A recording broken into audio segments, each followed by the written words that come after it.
तो hello guys, welcome. आज हम बात करने वाले हैं गंगा अपवा तंत्र के बारे में। तो आज हम बात करते हैं। सबसे पहली चीज़ है कि जो गंगा नदी है हमारी भारत की सबसे लंबी नदी है भारत के अंदर, और भारत की ये सबसे लंबी नदी है। इसकी लेंथ जो है 2525 किलोमीटर है और पवित्र नदी हम इसे बोलते हैं। और ये नेशनल रिवर 2008 के अंदर बनी थी और 2009 में इसके अंदर रहने वाली डॉल्फिन को नेशनल एक्वा एनिमल के रूप में हमने लिया था। और नेशनल वाटरवे भी है जो कि प्रयागराज से हल्द्वाई 1620 किमी जो है इसकी लेंथ है ना। तो डॉल्फिन जो है अभ्यारण्य, ये भी भागलपुर बिहार में है और ये फ़्लो करती है यहाँ से। आप देख सकते हैं यूपी, बिहार, झारखंड, वेस्ट बंगाल और बे ऑफ बंगाल में। एंड गंगा के किनारे सबसे बड़ा नगर कानपुर है। वैसे प्रयागराज जो है इसके अंदर से निकलती है और कानपुर इसके किनारे पे आता है। तो अगली हम बात करते हैं। हम इसको मैप के नज़रिए से समझेंगे। ये मैप फर्स्ट है, मैप टू भी बताएंगे।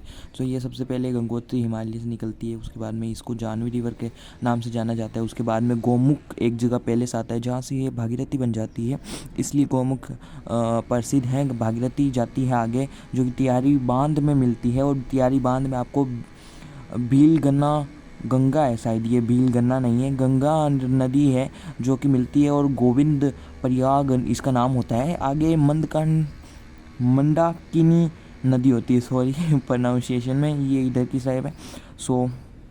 आगे भागीरथी जो नदी है वो देवप्रयाग में मिलती है, और इधर की तरफ से सतोकत हिमानी जो है वहाँ से दो नदियाँ होती है, धौली गंगा नदी और विष्णु गंगा नदी, जो कि मिलती है आपके विष्णु प्रयाग में। वो अलकनंदा नदी बन जाती है, जो कि आगे चल के नंदाकिनी नदी मिलती है नंद प्रयाग में, और आगे पिंडार नदी कर्ण प्रयाग में मिलती है, और आगे चलते हुए मंदाकिनी नदी वापस से जो है आपके रुद्रप्रयाग में मिलती है, और आगे अलकनंदा और भागीरथी नदी मिलके देवप्रयाग में मिलके आगे गंगा नदी बना रहती है।